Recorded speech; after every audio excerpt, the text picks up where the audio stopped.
மயிலாடுதுறை மாவட்டம் சீர்காழி தாலுகா சட்டநாதபுரம் ஆற்றங்கரை தெருவுல வசிச்சுட்டு வரவங்க தான் கோவிந்தசுவாமி.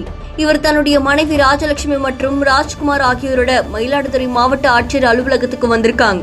மக்கள் குறைதீர் கூட்டத்துக்கு வந்தவங்க கூட்டரங்கு வாயிலா மனு கொடுக்க உள்ள போகாம வெளியிலேயே நின்னு போராட்டத்தில் ஈடுபட்டிருக்காங்க. 3 முறை மனு கொடுத்தோம், நடவடிக்கை எடுக்கல.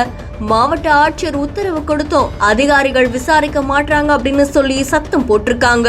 ஓடி வந்த போலீசார் அந்த குடும்பத்தை தடுக்க முயற்சி பண்ணிருக்காங்க. அதை தொடர்ந்து வாக்குவாதத்திலையும் ஈடுபட்டிருக்காங்க. ஒவ்வொரு வருஷமும் இங்க வரும், ஆனா எந்த தீர்வும் கிடைக்கல அப்படின்னு சொல்லி அந்த குடும்பத்தார் போராட்டத்தில் ஈடுபட்டது பரபரப்பை ஏற்படுத்தி இருக்கு. அதை தொடர்ந்து ராஜலட்சுமி மயங்கி விழ அங்க இருந்த போலீசார் மயக்கத்தை தெளிய வச்சு அவங்களை ஆசுவாசமும் படுத்தி இருக்காங்க.